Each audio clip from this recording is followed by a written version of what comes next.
बस इसी को करते जाओ बारंबार बारंबार बारंबार, करत करत अभ्यास के जड़मति होत सुजान, रसरी आवत जात ते सिल पर पड़द निशान। देखो एनसीईआरटी एक गूढ़ रहस्य है, एक गहरा ज्ञान है। बहुत सारे लोगों ने, इन यूनिवर्सिटीज के प्रोफेसर्स ने इस एनसीईआरटी को कंस्ट्रक्ट किया है, क्योंकि डेटा तो एनसीईआरटी में दिया है। रट्टा मारने के लिए तो बहुत सारे सोर्सेज मिल जाएंगे। कंसेप्ट क्लियर जो करा दे, जिस टीचर की नोट्स मान के चलो, वही देवता है आपके लिए, वही ईश्वर है, वही प्रभु है। अगर इतना ही फॉलो कर लो, यहीं तक फॉलो कर लो, तब भी बहुत अच्छे स्कोर कर सकते हो आप। बहुत ज्यादा परेशान होने की जरूरत नहीं है। जो टेस्ट कराए जाएंगे अलग अलग, उसका भी टारगेट यही है, उसमें ज्यादातर क्वेश्चन इसी तरह के दिए जाएंगे। स्टेटमेंट, अपने आप का आकलन, स्व मूल्यांकन, अपने आप को नंबर दो खुद कि जितने स्कोर आपके आए हैं, आपने 100% अपना पूरा लगा दिया, इतने नंबर आपके आए हैं, वो आप अपनी रेटिंग खुद करो कि अगर अब आपने नहीं किया तो पछताना पड़ सकता है। लास्ट मोमेंट पे आप कुछ नहीं कर पाओगे, अभी समय है। हेलो बच्चों, क्या हाल चाल, कैसे हैं आप सभी लोग? उम्मीद करता हूं मस्त होंगे, जबरदस्त होंगे और अपनी पढ़ाई को अच्छे तरीके से कर रहे होंगे। बच्चों, आजकल के कंपटीशन के दौर में, जहां हर बच्चा कॉम्पिटिटर है आपका, जहां लाखों बच्चे एग्जामिनेशन में अपीयर हो रहे हैं, वहां हमारी तैयारी अगर परफेक्ट नहीं है, अगर हमने वेल प्लान्ड तरीके से स्टडी नहीं करी है, प्रॉपर स्ट्रेटजी बना करके हमने पढ़ाई नहीं करी है, तो हम भी पीछे रह जाएंगे। नीट का एग्जाम हमारे भारत के one of the biggest exam में से एक है, जिसमें लाखों बच्चे तैयारी करते हैं। 24-25 लाख बच्चे पेपर देते हैं। हाँ, ये और बात है कि उसमें बहुत सारे बच्चे सीरियस नहीं होते हैं, लेकिन हमें देखना पड़ेगा कि ये लाखों बच्चे जहां एग्जाम देते हैं, हर मार्क्स, हर नंबर की अपनी कीमत होती है, हर नंबर की अपनी अहमियत होती है। एक नंबर अगर हमारा कम हुआ तो कई सारी रैंक हम पीछे चले जाते हैं। तो आज एक बड़ा ही इंपॉर्टेंट मुद्दा हम डिस्कस करने वाले हैं। हमारे इस नीट में जो 4 सब्जेक्ट्स होते हैं, फिजिक्स, केमिस्ट्री, जूलॉजी और बॉटनी, बॉटनी और जूलॉजी मिला करके जो हमारा बायोलॉजी सब्जेक्ट है, जो काफी स्कोरिंग सब्जेक्ट है, जहां पे हम टारगेट कर सकते हैं 360 आउट ऑफ 360 का। एक एवरेज बच्चा, एक बिलो एवरेज बच्चा, एक टॉपर बच्चा मैक्सिमम से मैक्सिमम मार्क्स ला सकता है अगर उसने प्रॉपर तरीके से स्टडी करी, कुछ बेसिक स्ट्रेटजीज अगर बना ली, तो बाद में पछताना नहीं पड़ेगा। आज से ही हमें उठना पड़ेगा, आज से ही जागना पड़ेगा और अपने उन सब्जेक्ट्स को समझना पड़ेगा, एक प्रॉपर प्लानिंग के थ्रू समझना पड़ेगा भाई कि बायोलॉजी एक ऐसा सब्जेक्ट है जो आसान है समझने में। टीचर उसकी गहराइयों तक जाकर के हमें एक एक बात समझा देते हैं। सारा डिफाइंड सिलेबस है, नीट का सिलेबस वेल डिफाइंड है बेटा। एनसीईआरटी की किताबों से ही पूछा जाता है, कितना भी टफ क्वेश्चन बनाया जाएगा वो पूछा एनसीईआरटी से ही जाएगा। तो बच्चों, आज का जो हमारा मुद्दा है, आज का हमारा जो बर्निंग टॉपिक है, आज जो हम डिस्कस करने जा रहे हैं, वो है how to score 360 out of 360 in biology. हमारा प्यारा बायोलॉजी, इस बायोलॉजी सब्जेक्ट में कैसे 360 में 360 स्कोर किया जाए, या फिर कैसे मैक्सिमम स्कोर किया जाए। कहां है वो प्लानिंग, कौन सी प्लानिंग है? तो मैं आपको बता दूं, इसका कोई भी मंत्रा, कोई स्पेशल मंत्रा नहीं है। बस सही तरीके से, सटीक तरीके से, कंसिस्टेंटली हमें कुछ चीजों को फॉलो करना है, कुछ पॉइंट्स को फॉलो करना है। मैं आपके सामने कुछ पॉइंट जो बता रहा हूं, आप बस इतना ही फॉलो कर लो। मैं आपको बता रहा हूं, मैक्सिमम नंबर लेकर के आओगे। बायोलॉजी में मैक्सिमम नंबर का मतलब आपका मैक्सिमम स्कोर होगा। आपके फिजिक्स और केमिस्ट्री का जो ड्रॉबैक है, कुछ क्वेश्चन अगर आपने गलत किए या सही नहीं हुए, उम्मीद तो करो कि फिजिक्स और केमिस्ट्री को भी बेहतरीन ढंग से करोगे। लेकिन अगर बाई चांस किसी वजह से आपको फिजिक्स और केमिस्ट्री नहीं समझ में आती, नहीं होता हर बच्चा एक जैसा, नहीं सबको समझ में आती है फिजिक्स और केमिस्ट्री एक जैसे। बायोलॉजी को समझना थोड़ा आसान है, बायोलॉजी की भाषा थोड़ी सरल है, बायोलॉजी को आप जल्दी समझ पाते हो। फिजिक्स और केमिस्ट्री में जहां माथापच्ची, ज्यादा दिमाग लगाना पड़ता है, बच्चे भागने लगते हैं। तो कोई बात नहीं, सारे बच्चे एक जैसे अगर नहीं हो सकते, जेनेटिक वेरिएशन है अगर सब में, तो हम कोशिश तो पूरी कर सकते हैं, अपने कुछ सब्जेक्ट का सहारा तो ले सकते हैं। बोलो बायोलॉजी मैया की जय, जैसे सब लोग कहते हैं। उसी तरीके से हमारे इस बायो देवता, बायोलॉजी दोस्त, नीट में सबसे ज्यादा स्कोर करने वाला एक दोस्त, एक सच्चा दोस्त, इसकी मदद से आप अपने मार्क्स को खूब बूस्ट कर सकते हो और अपना ड्रीम पूरा कर सकते हो, अपने पेरेंट्स का ड्रीम पूरा कर सकते हो। बस ये 4 बातों को जिस बच्चे ने फॉलो कर लिया, इन 4 पॉइंट्स को आप अगर ध्यान में रख लो, बस इसी को करते जाओ बारंबार बारंबार बारंबार, करत करत अभ्यास के जड़मति होत सुजान, रसरी आवत जात ते सिल पर पड़त निशान। तो जितनी मेहनत करोगे, जितना रगड़ करोगे, जितनी मेहनत करोगे, तो पत्थर पे भी रस्सी अगर निशान बना सकती है तो आप क्यों नहीं बना सकते। आप तो ह्यूमन हो, भगवान ने आपको एक बढ़िया दिमाग दे रखा है, बेहतर अंडरस्टैंडिंग दे रखी है, बेहतर समझ दे रखी है। तो बस कुछ प्लानिंग से शुरू करो, जीरो से स्टार्ट करो, फिर भी एनसीईआरटी की एक एक लाइन को चाट जाओ।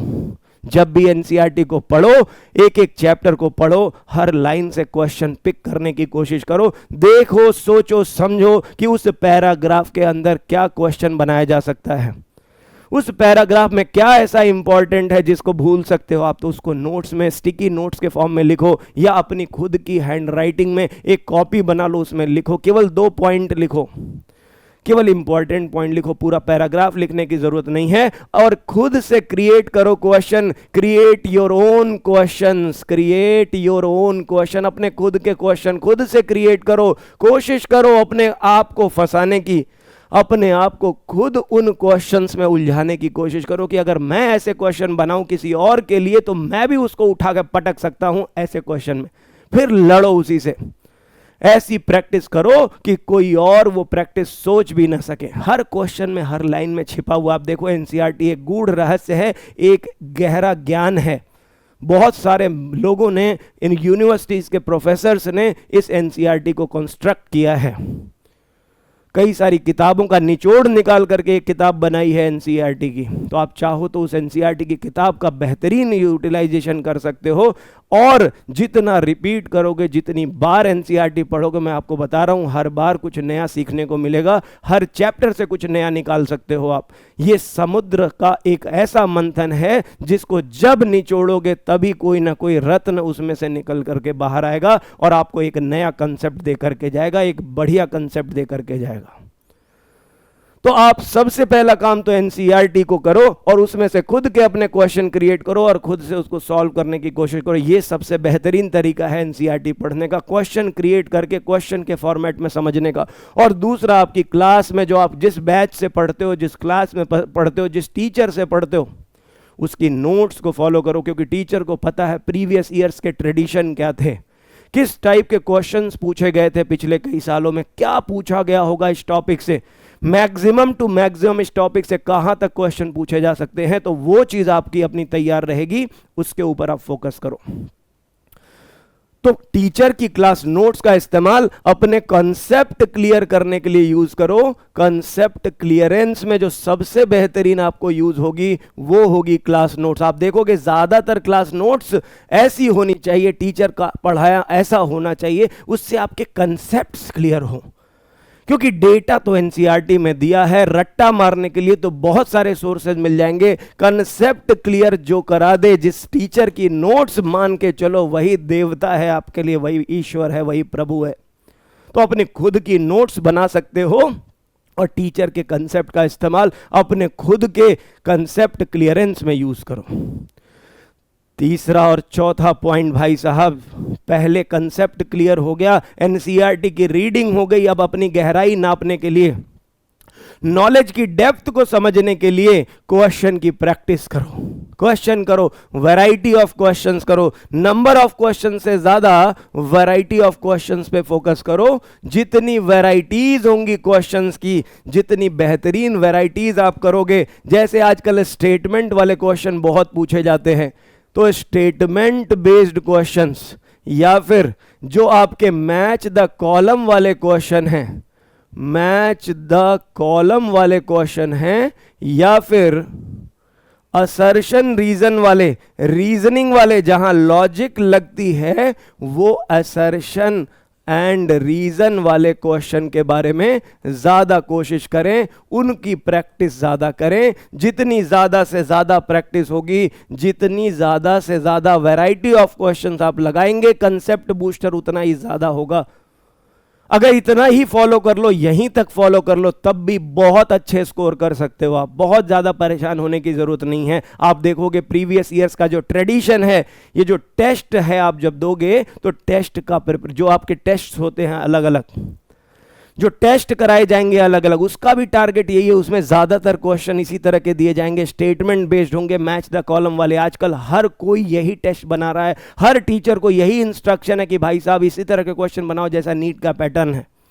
प्रीवियस ईयर्स के क्वेश्चन की प्रैक्टिस करो, आप उसको देखोगे तो आपको यह आइडिया लग जाएगा इस चैप्टर की औकात कितनी है। और जब वो क्वेश्चन आपसे बनने लगेंगे तो आपको अपनी औकात का पता चलेगा, आपको अपनी गहराई का पता चलेगा, कितने डेप्थ में आप जा रहे हो, कितनी अच्छी नॉलेज डेप्थ है। अगर नहीं क्लियर हुआ तो फिर से जाओ पीछे, फिर से एनसीईआरटी रिवाइज करो, क्लास नोट्स को कंसेप्ट क्लियर करने के लिए यूज करो, कहां फंस रहे हो उसे देखो और वापस फिर से क्वेश्चन की प्रैक्टिस करो और टेस्ट के थ्रू अपना सेल्फ इवैल्यूएशन करो, क्योंकि ये सबसे बड़ी चीज है बेटा, सेल्फ इवैल्यूएशन। अपने आप का आकलन, स्व मूल्यांकन, अपने आप को नंबर दो खुद कि जितने स्कोर आपके आए हैं, आपने 100% अपना पूरा लगा दिया, इतने नंबर आपके आए हैं, वो आप अपनी रेटिंग खुद करो और फिर से कोशिश करो। नहीं, अगर आज मैं नहीं चढ़ पाया सीढ़ियां, 100 सीढ़ियां मुझे चढ़नी, अगर आज मैं 100 नहीं चढ़ पाया, आज मुझे 10 ही चढ़ने तो कोई बात नहीं। 10 करते करते करते एक दिन ऐसा आएगा जब आप अगर इस प्लानिंग को फॉलो कर लिए, कुछ मत करो, बस इतना करो, बस और कुछ मत करो, ये 4 चीजें अगर फॉलो कर लिए, सिलेक्शन तो पक्का है ही है। मैंने कहा बायोलॉजी जो आपका स्कोरिंग सब्जेक्ट है, मैक्सिमम 350 या 360 स्कोर कर सकते हो, कोई एक्स्ट्रा एफर्ट लगाने की जरूरत नहीं है, बस इतना फॉलो करो, एनसीईआरटी फॉलो करो, अपने टीचर की बताई गई बातों को मत भूलो, बस ये मान के चलो कि अगले साल नीट आप क्वालिफाई कर रहे हो। लाखों हो या करोड़ों बच्चे हो, एग्जाम चाहे कितनों से भी हो जाए, लेकिन अगर आपकी तैयारी, आपकी स्ट्रेटजी में बल है। बहुत सारे लोग कहेंगे स्ट्रेटजी से कुछ नहीं होता, बिल्कुल स्ट्रेटजी से कुछ नहीं होता, तब तक नहीं होता जब तक कि आप उस स्ट्रेटजी को फॉलो नहीं करते। एग्जीक्यूशन जरूरी है, हर स्टेप पे एग्जीक्यूशन जरूरी है। लिखो बोर्ड पर कि भाई आज का मेरा ये टारगेट था, आज मैंने ये पूरा किया। 1 महीने का टारगेट बनाओ, 15 दिन का टारगेट बनाओ, 1 हफ्ते का टारगेट बनाओ, तो वीकली हो या मंथली टारगेट हो, छोटे छोटे टारगेट्स को पूरा करते जाओ और उस टारगेट को अचीव करते जाओ। और अब नहीं करोगे तो अब समय ये आ चुका है कि अगर अब आपने नहीं किया तो पछताना पड़ सकता है। लास्ट मोमेंट पे आप कुछ नहीं कर पाओगे, अभी समय है। अभी का समय अगर आप देखो तो अभी भी आपके पास पूरा ये 2024 का पार्ट, आपके पास 2025 में भी कुछ महीने मिल जाएंगे। तो एग्जाम के लिए अच्छा समय है, मौसम बढ़िया हो रहा है, पढ़ाई पे फोकस कर डालिए। 0 से स्टार्ट करना हो तो 0 से शुरू करिए, जो लोग 0 से थोड़ा आगे बढ़ गए हैं वहां भी पढ़िए। लेकिन अगर अभी भी आप अगर आगे इन चीजों को फॉलो कर लेते हो तो बेहतरीन रिजल्ट लेकर के आओगे। 720 में 720 लाना तो चलो गॉड ग्रेस है, लेकिन आप बेस्ट रैंक, बेस्ट मार्क्स लेकर के आओगे, बेस्ट रैंक लेकर के आओगे और मेडिकल कॉलेज जरूर जाओगे। इसी विश के साथ अब विदा लेता हूं बच्चों, लेकिन एक बात जरूर कहूंगा, एक रिक्वेस्ट आपसे करूंगा बेटा, केवल स्ट्रेटजी सुने नहीं, इसे स्ट्रेटजी को फॉलो भी करें। एक बात जो बताई मैंने एनसीईआरटी को पढ़ते समय, अपने खुद के क्वेश्चन क्रिएट करने वाला वो कॉन्सेप्ट आप फॉलो करके देखो, आपको एग्जाम में भी बहुत हेल्प करेगा। वो जब आपके खुद के बनाए हुए क्वेश्चन आपके दिमाग में होंगे ना, तो एग्जाम में जैसे ही क्वेश्चन आएगा फटाक से आंसर करोगे ये। तो इसी विश के साथ कि आप अगले साल मेडिकल कॉलेज जा रहे हो, एंट्रेंस क्वालिफाई कर रहे हो, इसी विश के साथ विदा लेता हूं। गॉड ब्लेस यू बच्चों, अपना खूब ख्याल रखें। Thank you so much.